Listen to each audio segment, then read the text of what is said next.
Assalamualaikum warahmatullahi wabarakatuh. Bagaimana kabarnya hari ini? Alhamdulillah baik semua ya. Oke baik. Sebelum kita memulai pembelajaran pada hari ini, Ibu akan memimpin doa. Oke, Ibu akan memimpin doa. Untuk siswa kalian silakan berdoa sesuai dengan keyakinan dan juga kepercayaan masing-masing. Berdoa bisa dimulai. Berdoa dapat diri. Oke baik. Untuk selanjutnya Ibu akan mengabsen atau melakukan presentasi kehadiran kalian. Oke, apakah di kelas ini ada yang tidak masuk pada hari ini? Oke baik, jadi masuk semua. Kita langsung saja kepada materi.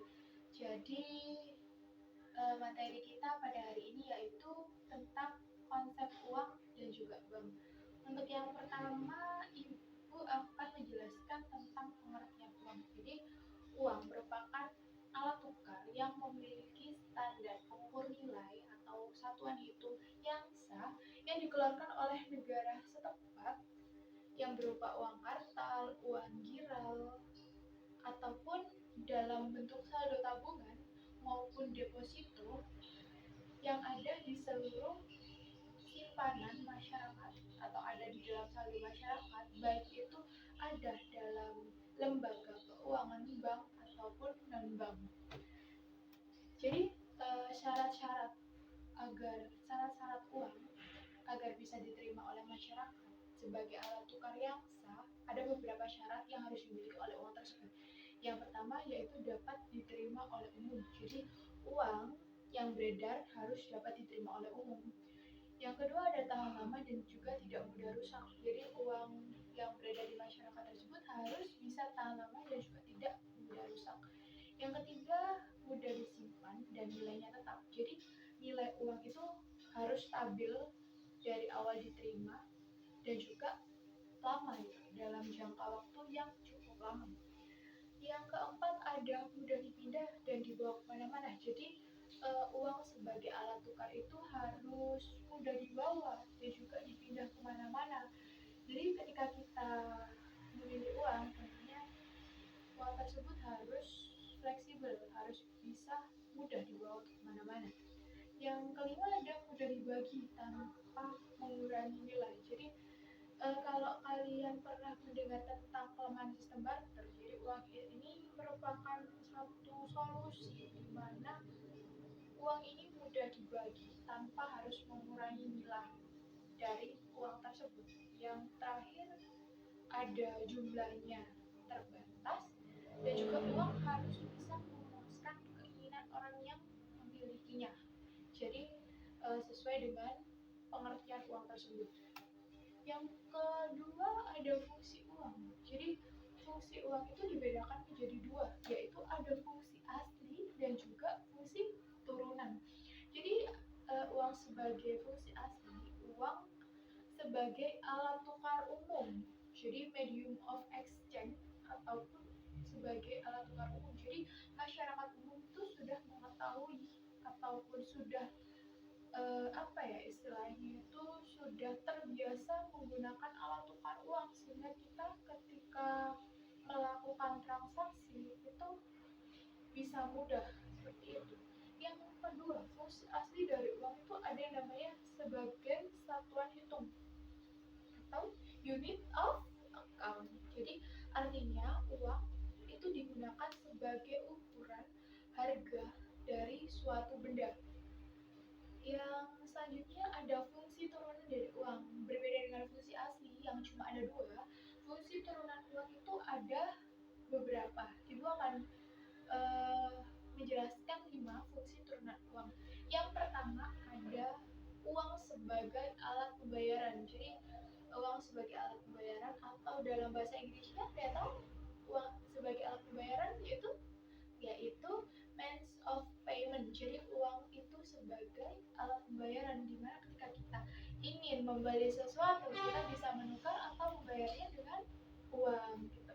Yang kedua ada alat uang sebagai alat penyimpan kekayaan. Jadi kekayaan seseorang itu bisa diukur dari seberapa banyak uang yang disimpan atau dimilikinya. Kalau dalam bahasa Inggrisnya apa? Ada yang tahu? Star of value. Benar sekali. Yang ketiga ada alat uang sebagai pemindah kekayaan. Uang dapat pula sebagai media untuk mengganti bentuk kekayaan. Contohnya nih, kalian mau membeli tanah. Tanahnya berpindah ke kalian, uangnya berpindah ke pemilik tanah. Seperti itu contoh dari uang sebagai pemindah alat kekayaan.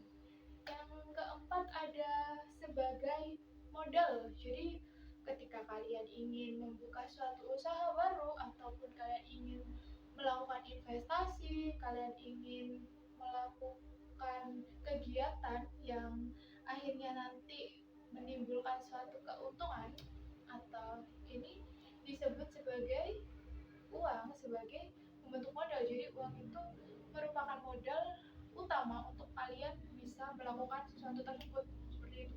Yang terakhir ada alat pengukur harga barang dan jasa atau petunjuk harga. Jadi seperti kalau kalian lagi belanja ke suatu minimarket ataupun supermarket, di situ kalian akan ditunjukkan dengan berbagai macam harga yang bisa kalian pilih. Oke.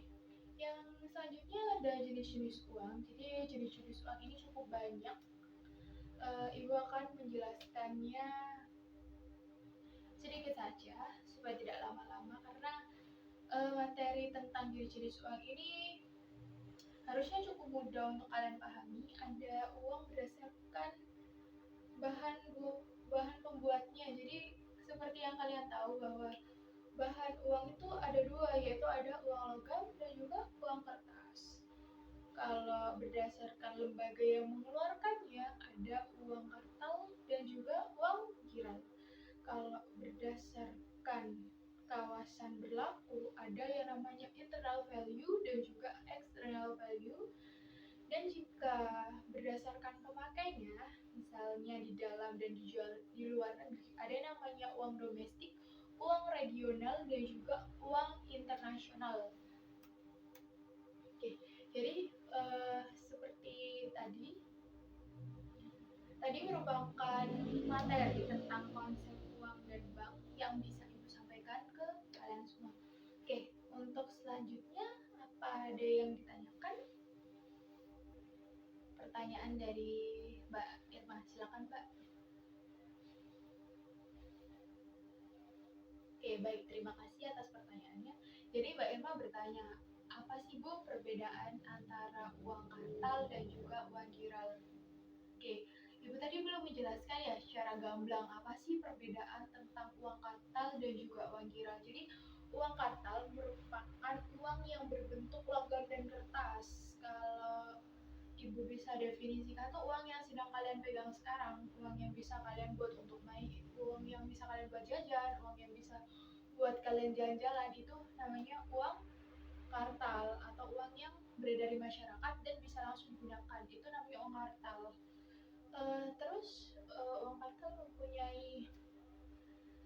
Uang kartal sendiri tuh memiliki nominal yang berbeda-beda, seperti yang ada di saku kalian nih, ada yang uangnya 100.000, ada yang 50.000, ada yang 2.000, 5.000, bermacam-macam uang yang kalian pakai, yang kita pakai sehari-hari, itu namanya uang kartal. Kalau uang giral, uang yang hanya bisa digunakan di waktu tertentu. Contohnya, jadi uang giral itu bermacam-macam.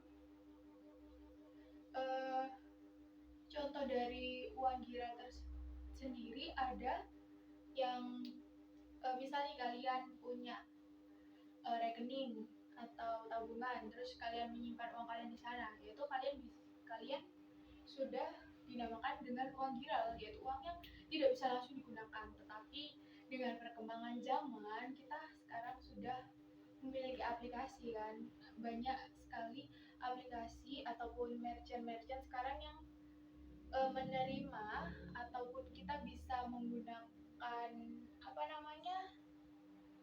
kita bisa menggunakan yang namanya dompet digital atau ataupun digital finansial untuk bisa membayar satu barang gitu. Jadi uang uang giral itu uang yang tidak bisa langsung digunakan kalau pengertiannya, tapi untuk di masa sekarang ini uang giral atau uang disimpan di dalam rekening itu sudah bisa digunakan langsung ketika kita membayar sesuatu gitu. Jadi ini bisa dinamakan dengan perubahan zaman ya. Kalau dulu uang giral itu, kalau dulu semisal kita mau menggunakan uang di rekening kita, kita harus ke ATM dulu, kita harus ngambil uang dulu. Tetapi kalau sekarang sudah banyak sekali minimarket ataupun supermarket yang menerima kita langsung membeli dengan yang namanya ATM. Kita langsung pakai debit, kita udah bisa gitu. Jadi untuk di masa sekarang uang giral itu, kalau kalian tanya apakah saldo di rekening itu termasuk uang giral, secara pengertian iya, masih dengan uang giral, tetapi untuk sekarang untuk transaksi seperti itu sudah dipermudah, tapi untuk secara pengertiannya itu masih termasuk uang giral. Selain ada saldo rekening, ada saldo uang kalian di rekening, uang giral itu banyak sekali macamnya, seperti ada cek, ada bilet giro, ada kartu kredit, wesel, ataupun surat perintah bayar yang bisa diterbitkan oleh bank. Jadi surat-surat berharga yang kalian punya dan bisa dicairkan atau bisa dijadikan uang itu namanya uang giral. Seperti itu. Sudah paham atau bingung nih dengan penjelasan ibu yang cukup panjang lebar tadi? Gimana? Alhamdulillah kalau sudah paham. Oke, baik.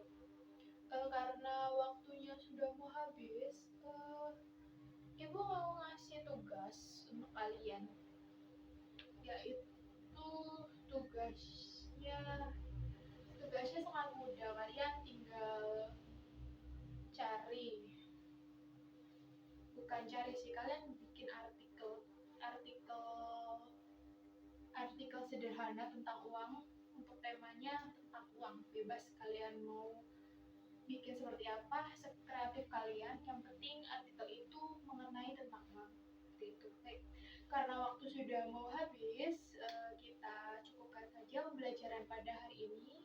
Untuk kurang lebihnya dalam ibu menyampaikan materi yang cukup panjang ini, ibu minta maaf yang sebesar-besarnya.